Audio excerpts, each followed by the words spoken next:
Planetoje vyksta tokie dideli pokyčiai, kurių buvo laukiama šimtus tūkstančių metų. Būtent dabar, šią esamą minutę, šie pokyčiai vyksta. Ir jūs gyvenate labai rimtoje, reikšmingoje epochoje. Tai kiekvieno žmogaus apsisprendimų ir pasirinkimų metas.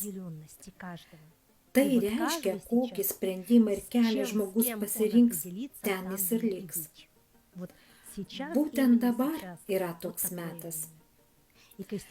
Kadangi kristalinis Žemės tinklas keičia savo energetinę būseną, kokiu būdu jis kinta?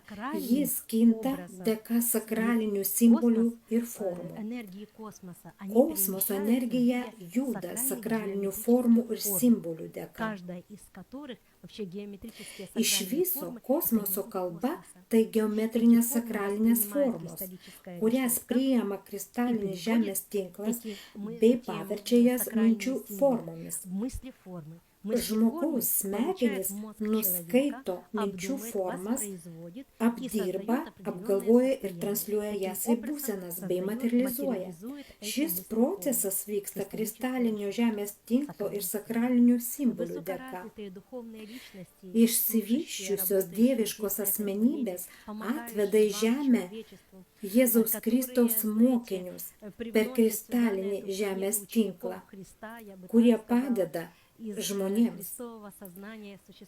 Kristalinis tinklas dar kitaip vadinamas Jėzaus Kristaus sąmonės tinklu, kuris spinduliuoja aukšto dažnio vibracijas.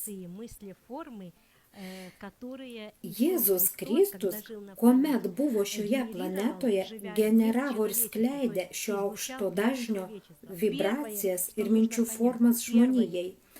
Ką labai svarbu suprasti žmogui? Visų pirma, tai sveikas gyvenimo būdas, šviesios mintis, naujas požiūris į gyvenimą, teisingas gyvenimo supratimas bei jo įvertinimas. Svarbiausia suvokti tai, kad gyvenimas vertingiausia, kad turi kiekvienas iš jūsų. Reikia teisingai vertinti gyvenimą, džiaugtis, būti dėkingam gyvenimui ir gamtai, būti dėkingam net skruzdėliai, nešančiai šapeliai skruzdėlyną, pačiam tapti panašių skruzdėlį ir dirbti planetos skruzdėlyno labui. Sakyčiau, užsimti savo paties perauklėjimu, ugdant aukštos moralės bei etikos elgesį,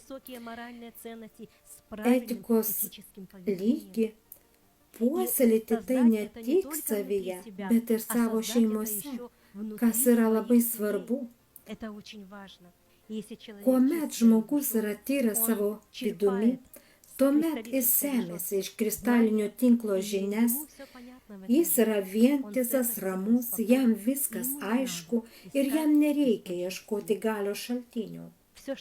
Visa, ko žmonėms reikia, tai rūpintis savimi, savo sveikata, vystyti, skaityti, mokytis, evoliucionuoti, kurti taiką visame pasaulyje, priimti viską, kas yra žemėje, rūpintis ir padėti kitiems žmonėms, rūpintis pasauliu ir rūpintis net skruzdėlėmis. Taip, mylėjai, būti pavyzdžiu kitiems žmonėms.